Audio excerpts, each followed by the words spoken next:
So I wanted to make a little short update video here on the ILG Model 183 motor. Um, as you can see, I have, since the last video, I've installed all the coils.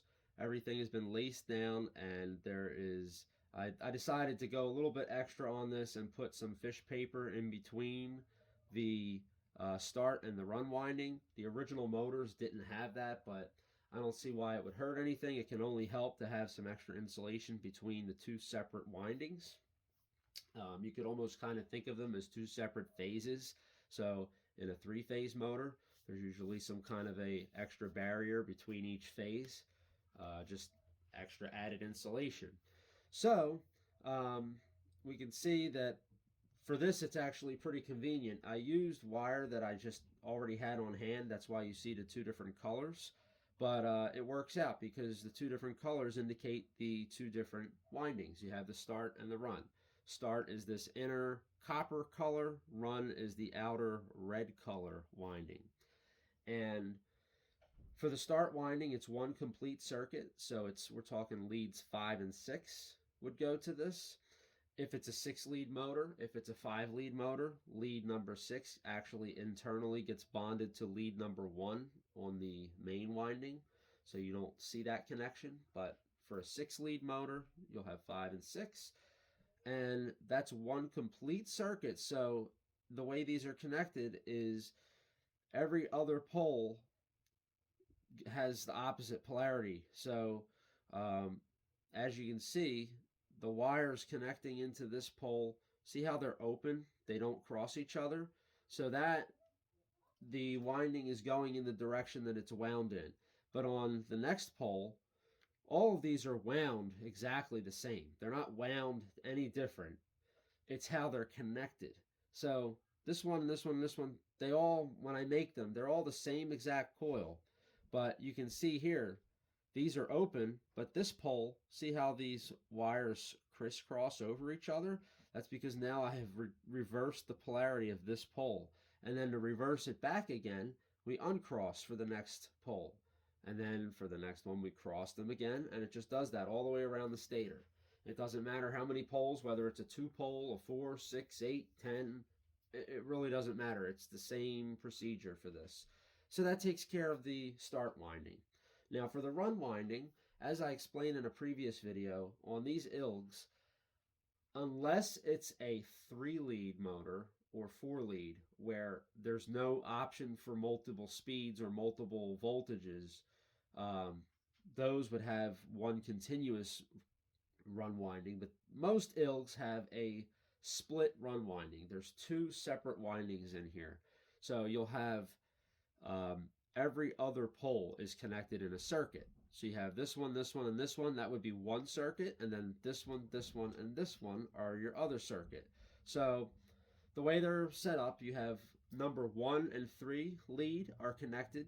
That's one circuit on here. And number 2 and 4 is the other circuit.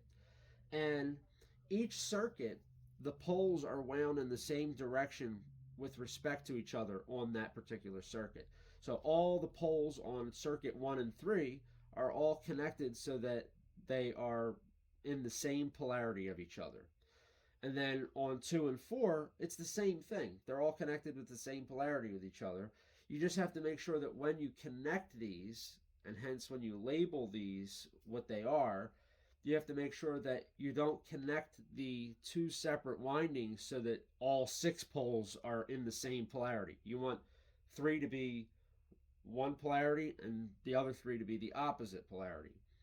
So with these connected the way that the wire diagram shows on the original motors, 2 and 3 are what get connected to the line. And if the motor is wired in parallel, it would be 3 and 4, and it would be 1 and 2 get connected, and those just go right to line.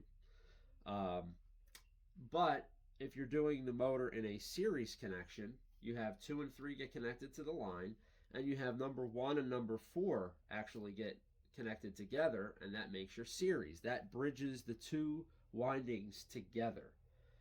Essentially, when you do that, it makes it like this is just one big coil at that point, or one big circuit.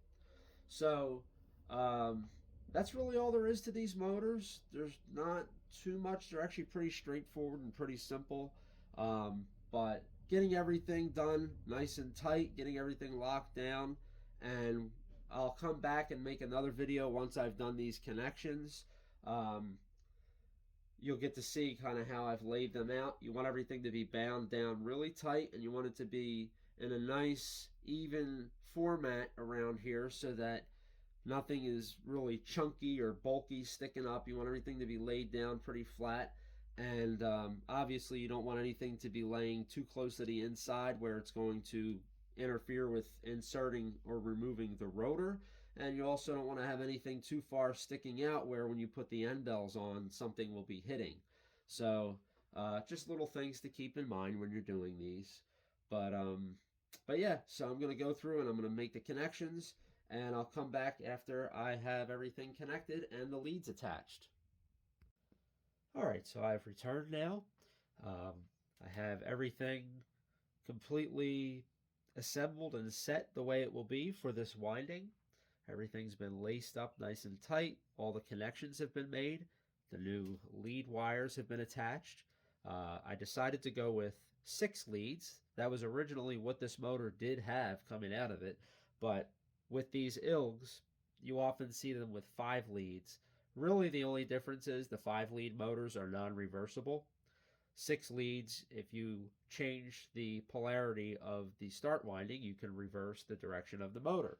So really that's not necessary with a type Q fan like this. It's really designed to run only in one direction, but I just like to have that flexibility. And also it's nice to have access to all parts of the winding through the leads, so I can measure in the future if I want to check resistance of each component of the motor, or if I want to check meg test each one individually. I can do that now because I have access to all of the ends of the windings. So that is that.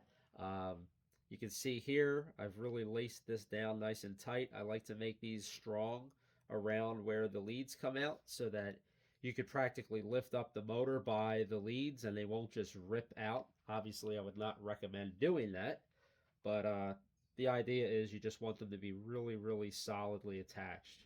So that is that, and all of the rest of the work that I need to do with this is I need to varnish it. I don't currently have enough varnish to do this motor, so I'm going to have to order some. But once I get that in, I'll be able to varnish the motor, and I plan on also getting some brand new bearings for it. And once that is done, I'll also have to see if I may have a run capacitor, or that might be something else I need to purchase for this. But once I have all those components, I can put this motor together, put it in the fan, and we can see this very, very distressed, poor old 183 brought back to life again and see it run for the first time in who knows how long. So anyway, I hope you've enjoyed this video and this series on the very sad ILG Model 183. Thank you for watching, and if you haven't done so already, please like and subscribe, and have a fantastic day.